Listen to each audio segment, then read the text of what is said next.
हरे कृष्ण। गर्ग संहिता के 12वें अध्याय में एक सुंदर संवाद आता है जिसमें वृंदावन में सभी गोपियां एक दिन राधा रानी से पूछती हैं, वृषभानु सुते देव्ये हे राधे कंचलोचने श्री कृष्णस्य प्रसादार्थः व्रत किंचित शुभा तब बस्यो नंद सूनो देवर्षि दुर्गमा त्वं जगन मोहिनी राधे सर्वशास्त्रार्थ परांगतः।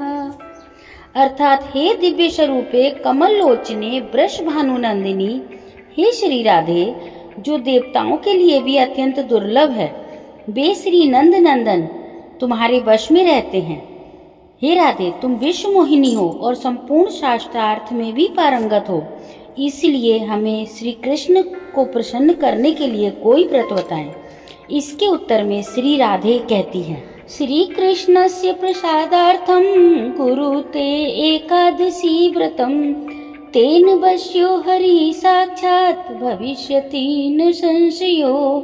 अर्थात हे गोपियों, यदि आप भगवान श्री कृष्ण को प्रसन्न करना चाहती हैं तो एकादशी व्रत का अनुष्ठान कीजिए, उससे साक्षात श्री कृष्ण तुम्हारे वश में हो जाएंगे।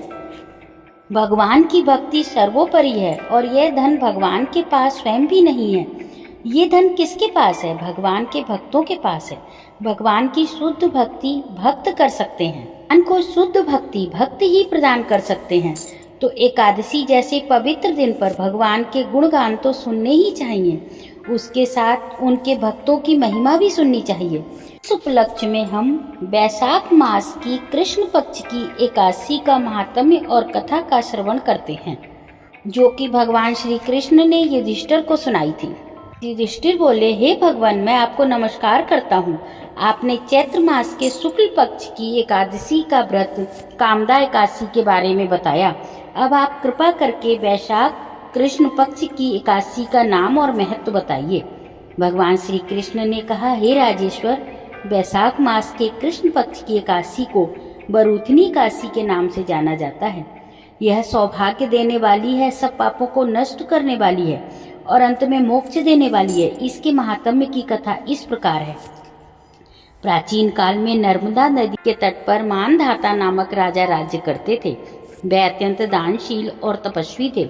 एक दिन जब वह जंगल में तपस्या कर रहे थे, तभी न जाने कहां से एक जंगली भालू आया और राजा का पैर चबाने लगा।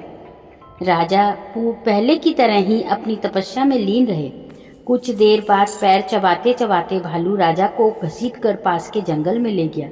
राजा घबरा गया, लेकिन अपने तपस्वी स्वभाव और धर्म के कारण उसने क्रोध और हिंसा न करके भगवान विष्णु को पुकारा।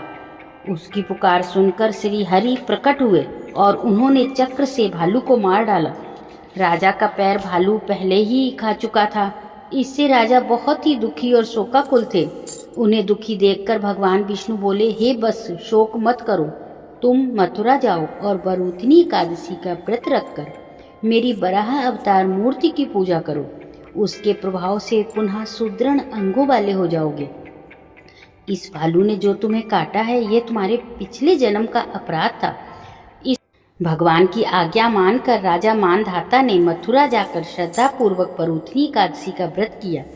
इसके प्रभाव से राजा शीघ्र ही पहले की तरह सुंदर और संपूर्ण अंगों वाले हो गए। इसी एकादशी के प्रभाव से राजा मानधाता स्वर्ग गए थे। जो भी व्यक्ति भय से पीड़ित है, उसे बरूथनी एकादशी का व्रत रखकर भगवान विष्णु का स्मरण करना चाहिए।